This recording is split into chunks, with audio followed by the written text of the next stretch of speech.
So in today's video, we are going to discuss about another aspect of fallacy, which is affective fallacy. Now, before going into it, we have to understand what is affective theory. Okay, so let's get started with this.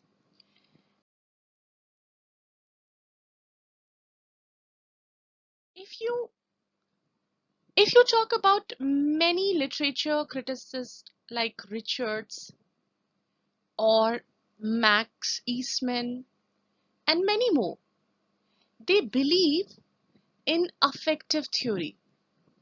So this is basically linked with the emotions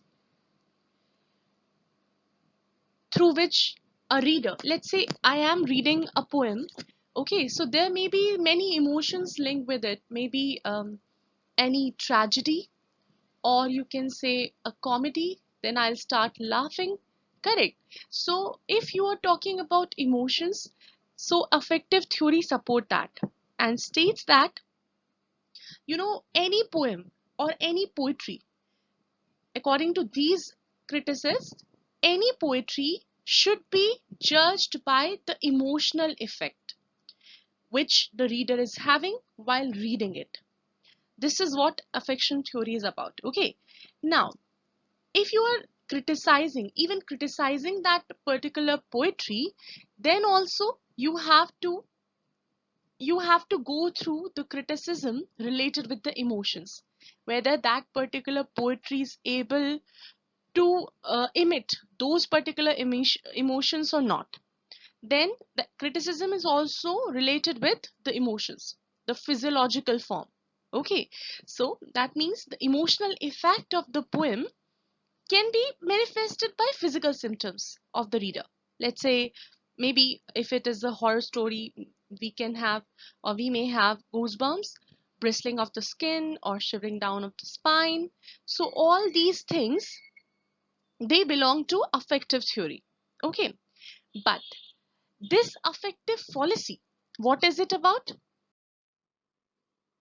So as per new criticism, and in that too the concept given by Vincent and Beardsley,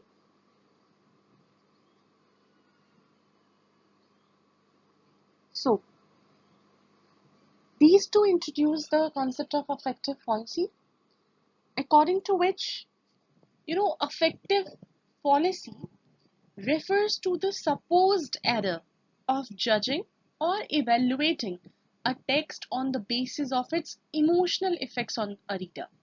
Just now we had a look at Richards and Max Eastman belief, correct?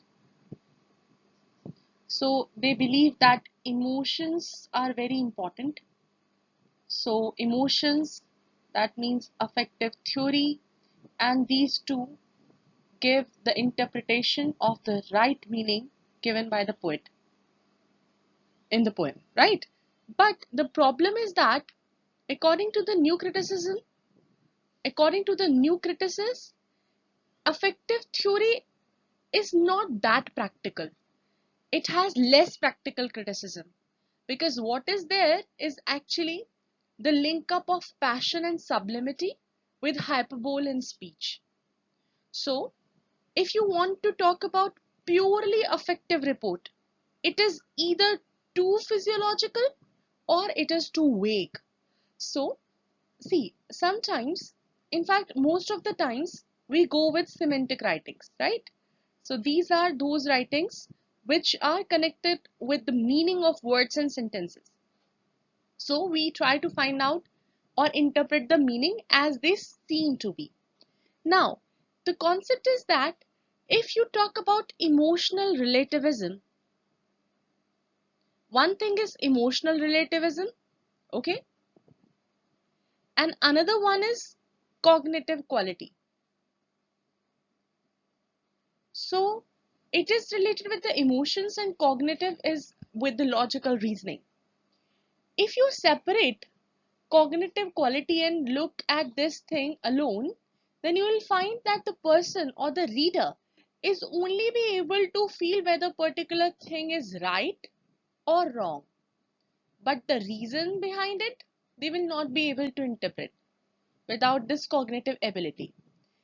And this affective theory talks about only emotional relativism, which is not the right thing, where this effective fallacy comes into picture and talks about that, see, according to affective fallacy, the misconception that arises from judging a poem by the emotional effect that it produces in the reader, it is not right if you are criticizing uh, the particular poem or the artwork, right? Because the concept of affective fallacy is a direct attack on impressionistic criticism, right? So if you want to have an impression, so what you are having is because of emotional relativism as well as cognitive quality. Everybody has got different impression by reading a particular artwork, right? So if we are talking about affective fallacy, it is a direct attack on impressionistic criticism, which argues that the reader's response to a poem is the ultimate indication of its value. We can't say that particular artwork is right or wrong because we feel it, because of the affective theory of emotions, right? So there is affective fallacy which was introduced by Wimsatt and Bursley. It was first published in the essay in 1949, where it is talking about the obstacle of objective criticism, right? We have some confusion in between what poem is talking about and what we are getting in terms of results because of the affective fallacy.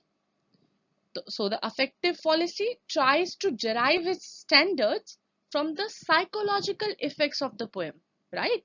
And it ends in impressionism as well as relativism, right? So if we talk about affective criticism, that means the criticism which is based on the emotions which we are having, it is not intensity of emotion that characterizes poetry, right? But the subtle quality of patterned emotion, what we are having, and it varies from person to person. The more specific the account of the emotions induced by a poem, the more nearly it will be an account of the reasons for emotion, right? And then we can say, yes, the poet, whatever that person was trying to say, it is fulfilled by the emotions, correct? So basically it will supply the kind of information which will enable readers to respond to the poem in a better way, and the critic can fulfill his role by doing so, correct? So poetry relates more to knowledge than to emotion, and Wimsatt insists that a poetry of pure emotion is merely an illusion. What is there is, of course, both of the things, emotional relativism as well as cognitive quality. I hope you have got an understanding regarding this affective fallacy given by Bursley and Wimsatt.